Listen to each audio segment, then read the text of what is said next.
क्या ये कोशिका झिल्ली। तो ये है केवल कोशिका झिल्ली जो है जंतु तथा पादप में पाया जाता है, कोशिका झिल्ली। और इसके जो है ये क्या करता है कोशिका झिल्ली, कहीं पर कोशिका भित्ति में आओ, कोशिका भित्ति ये जो है किसमें, पादप में पाया जाता है। किसमें, पादप में, जो सेलुलोज का बना होता है। और जीवाणु में किससे बना होता है, पेप्टिडोग्लाइकैन, पेप्टिडोग्लाइकैन, पेप्टिडोग्लाइकैन। और कवक में काइटिन का बना होता है, कवक में किसका बना होता है, काइटिन का बना होता है। दूसरा आते हैं कोशिका झिल्ली, ये जंतु और पादप में दोनों में पाया जाता है। और इसका काम क्या होता है, अंदर कोशिका के अंदर जाने वाले चीज़ों को नियंत्रित करना। और ये अर्ध पारगम्य होता है। कैसा होता है, अर्ध पारगम्य होता है। तीसरा आते हैं, क्या था ये, माइटोकॉन्ड्रिया। माइटोकॉन्ड्रिया में ऑक्सीशोषण होता है। ऑक्सीशोषण हम बताएंगे, इसमें क्या होता है, क्रेब्स चक्र के माध्यम से एटीपी तथा ग्लूकोज बनते हैं, एटीपी तथा ग्लूकोज बनते हैं। इसीलिए इसे कहते हैं पावर हाउस, कोशिका का पावर हाउस कहते हैं। अगला जो था 5 में, ये है 70S राइबोसोम और 80S राइबोसोम। 70S राइबोसोम को कहते हैं प्रोकैरियोटिक कोशिका, जो प्राचीन कोशिकाओं में पाया जाता है, जिसमें सेल विकास केंद्र का विकास नहीं हुआ है। और 18S राइबोसोम में इसको कहते हैं यूकैरियोटिक कोशिका, अभी हाल फिलहाल में ये बना हुआ है। अब सेंट्रोसोम आते हैं। ये सेंट्रोसोम जो क्या करता है, कोशिका का विभाजन करता है। और केवल किसमें होता है, ये केवल जंतु में पाया जाता है। पादप में जो कोशिका विभाजन होता है वो सेल प्लेट के माध्यम से होता है। किसके माध्यम से, सेल प्लेट के माध्यम से। अब आते हैं लाइसोसोम। लाइसोसोम क्या होता है, ये जो है कोशिका के अंदर पाचन का कार्य करता है लाइसोसोम। इसके अंदर जल अपघटक एंजाइम पाया जाता है, जल अपघटक एंजाइम पाया जाता है किसके, लाइसोसोम के अंदर। इसे आत्महत्या की थैली कहते हैं। क्या कहते हैं इसे, आत्महत्या की थैली। अगला जो है केंद्रक।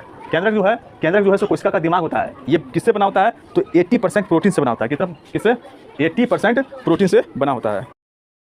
कोलाइड है या क्या है, तो प्राकृतिक कोलाइड है। ये संयोजी ऊतक का बना होता है, यानी इसके जो ऊतक होते हैं आपस में जुड़े होते हैं। pH मान 7.4। यह एक प्राकृतिक कोलाइड है या क्या है, तो प्राकृतिक कोलाइड है। ये संयोजी ऊतक का बना होता है, यानी इसके जो ऊतक होते हैं आपस में जुड़े होते हैं। pH मान 7.4 होता है, pH मान 7.4।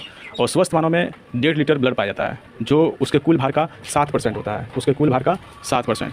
भ्रूण अवस्था में ये मीसोडर्म में बनता है। भ्रूण अवस्था में जब बच्चे माँ के पेट में होता है तो रक्त कहाँ बनता है, मीसोडर्म में। और वयस्क मानव में निर्माण अस्थि मज्जा में होता है। अस्थि मज्जा में निर्माण होता है, जमा होता है स्प्लीन में, और इसे कहते हैं ब्लड बैंक। स्प्लीन को कहा जाता है ब्लड बैंक। रक्त परिसंचरण का खोज विलियम हार्वे ने किया था। रक्त परिसंचरण का खोज विलियम हार्वे ने किया था। प्लाज्मा जो ब्लड में 2 चीज़ होते हैं, एक प्लाज्मा और एक रुधिराणु। प्लाज्मा जो है 55 से 60% पाया जाता है, 55 से 60% प्लाज्मा, और ये 40 से 45% रुधिराणु, 40 से 45% रुधिराणु। प्लाज्मा में 2 प्रोटीन होता है, एक फाइब्रोनोजिन और प्रोथ्रोम्बिन। फाइब्रोनोजिन और प्रोथ्रोम्बिन ये दोनों क्या करते हैं, रक्त को जमने में या थक्का बनाने में मदद करते हैं। ये फाइब्रोनोजिन और प्रोथ्रोम्बिन प्रोटीन होता है। और ये प्लाज्मा रक्त का महत्वपूर्ण भाग होता है, जो उसमें 90% जल होता है। 90% जल होता है, 10% प्रोटीन होता है और कार्बोहाइड्रेट होता है। 10% प्रोटीन और कार्बोहाइड्रेट होता है। रुधिराणु को हम कहते हैं erythrocyte, RBC, leukocyte, WBC, thrombocyte, platelets. Erythrocyte means RBC, leucocyte